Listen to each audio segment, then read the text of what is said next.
this section of the manifesto, we will introduce a law of nature-based research model for complex matters. Before we go into it, let's start with two personal experiences and a little experiment. 2 decades ago, I asked our child's psychiatrist whether there was a better therapy than the ADHD medication. The response was along the lines of there was no proof for such a therapy. We were expected to learn to live with the consequences. This was one of 7 similar responses we received for 7 different physical and mental health matters in my family. In all cases, it was possible to find highly effective therapies. What the psychiatrist could not know was that the effective therapy existed already. Soon thereafter, this therapy made the daily emotional outbursts disappear until today. No medication needed.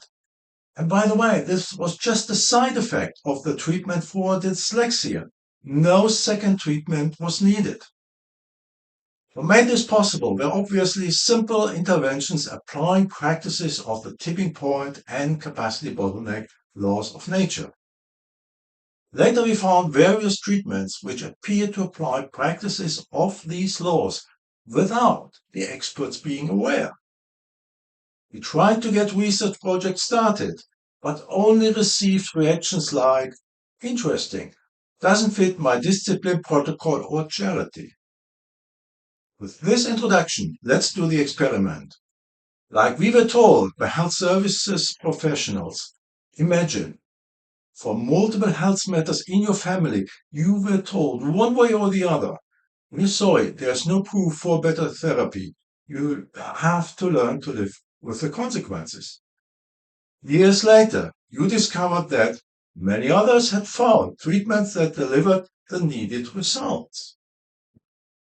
Despite strong patterns of good or excellent treatment results, treatments applying relevant laws of nature and patterns of Einstein-Newton-Darwin practices being applied, the research system rejected these treatments from being researched. With one or the other treatment, you found that the side effects of medication were substantially higher than was communicated to you. Through the argument, there is no proof. Treatments with strong patterns for delivering needed results were removed from health insurance packages. Through your health insurance, you pay for treatments delivering insufficient results for others, but you have to pay for effective treatments yourself. Do you think you receive the information for making the best possible treatment decision? Does your trust in science and health services go up or down? How do you feel about this? Please take a moment now to give this some thought.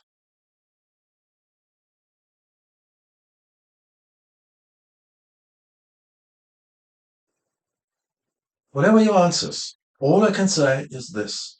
Through these experiences and the tipping point and capacity bottleneck laws in particular, I learned when I can trust science and when I need to seek solutions elsewhere. And this wasn't just for health matters, but the same with managerial, societal, economic, and organizational matters. Seeing people suffering while the effective solutions are available is heartbreaking. Our question to the scientific community is this. Where are the scientists and universities going to the levels required to get situations like this one solved? Let's now move on to the second experience and the conclusion it led to. In science, there are various movements that work on new scientific models. But then, more than 2 decades passed while the colossal problems we face continue to grow. Instead of effective solutions, structural conflicts with scientific practices surfaced. A particular one is the use of research models based on exact practices beyond the level 1 tipping point of complexity. In Manifesto Part 2, we have identified this practice as a systemic failure that needs to be solved now. This led us to these conclusions. New research models for situations beyond the level 1 tipping point of complexity are urgently required. Let's create one.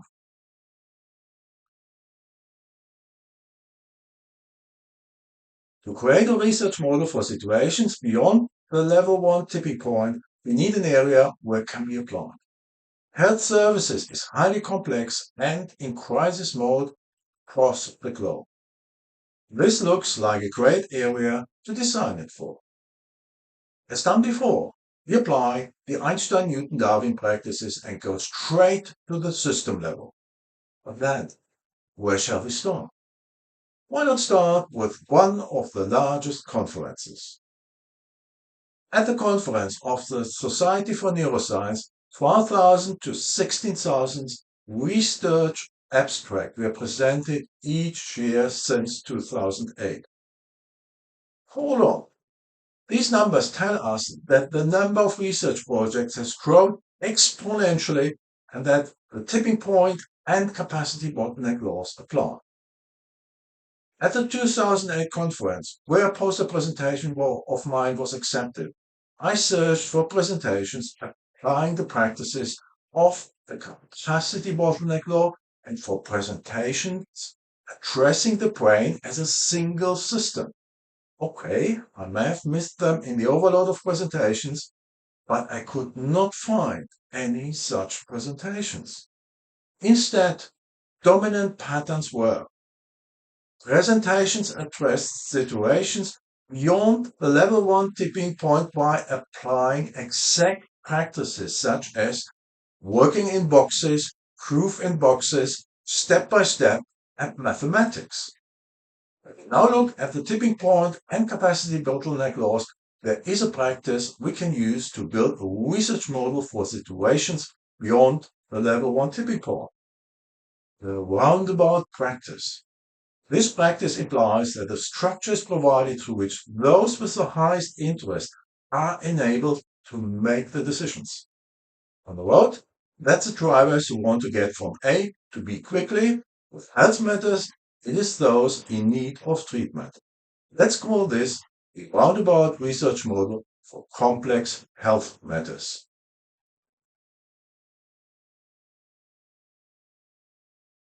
The starting positions of the roundabout model are research based on practices of relevant laws of nature and Einstein-Newton-Darwin practices is missing but urgently required. Many suffering from a health matter have found effective treatments after they were told one way or the other by health services, "We're sorry, we cannot help you further, you have to learn to live with the health matter." When statements such as "there is no scientific evidence" are made, they are extended by clarifying that this can also be caused by structural research gaps in science. Those with the highest interest make the treatment decisions. That's those seeking treatment, not protocols or disciplines that clients are pushed into. Both scientifically supported and alternative treatments and all professionals are treated with respect, equally, and without bias. Criteria for treatments to participate are scientifically supported and alternative treatments. Alternative treatments are initially selected based on strong patterns of having delivered needed results after scientifically supported treatments delivered insufficient results. Being natural or ancient treatments like fasting, traditional Chinese medicine, or Ayurveda. Alignment with unchangeable laws of nature. Public call invites those offering treatments to participate. This may be focused on health areas like mental matters or physical fitness. However, when something is complex, intervention possibilities may come from rather different areas. Burnout, for example, could be caused by solvable matters at work, fixed ways of thinking, or tipping points being crossed whereby there may be insufficient or too much of certain substances in our bodies. In addition to this, and with capacity bottlenecks in particular, multiple interventions may be needed. In other words, the research model must be open to including treatments and other interventions from rather different areas.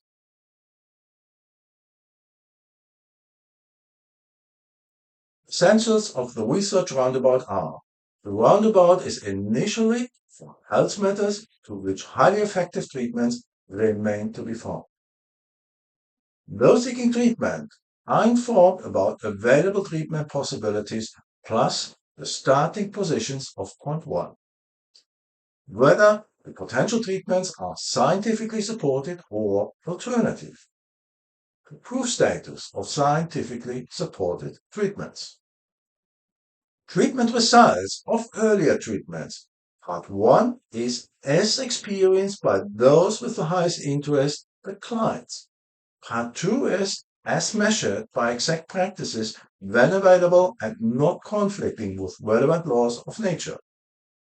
And treatment risks. In the case of mental matters, an easily overlooked risk is that of potentially negative implications for existing or developing talents. Next, the clients are coached to select 2 to 4 treatments for an initial assessment. Based on my personal experiences, 50 minutes to 4 hours may serve as an initial indicator for these assessments. The assessment results are discussed with the clients. The clients are coached to select a treatment. Coaching questions can be: is there a therapy that gives you the feeling this is it? What therapy may be best suited for you? When needed treatment results do not show up within the expected timeframes, another treatment can be selected. Depending on the experiences and new information, further treatments can be brought in and assessments for further treatments can be done. For the new matters, the process restarts at the corresponding step above. Key results and side effects are collected. Part 1, as experienced by those with the highest interest, the clients. Part 2, as measured with exact practices when there is no conflict with relevant laws of nature. Limiting this to high-impact information may be needed to prevent the effort and cost from crossing tipping points. By now, you may have noticed that this is just a research model, but a research and treatment model in one. Both appliances complement each other. It would make a lot of sense to run this model permanently for treatment and research needs. For that, let's change the name to the Roundabout Treatment and Research Model for Complex Health Matters.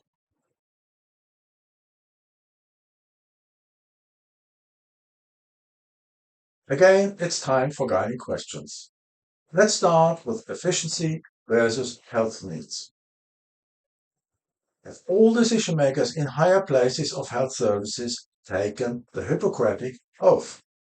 That is up to ministers.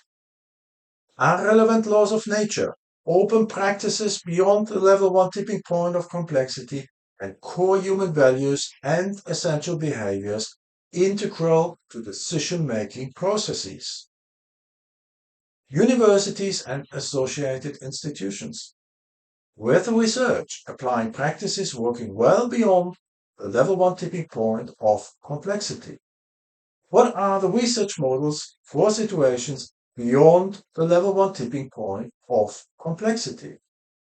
Here are some characteristics we can expect to be part of such models. Thank you.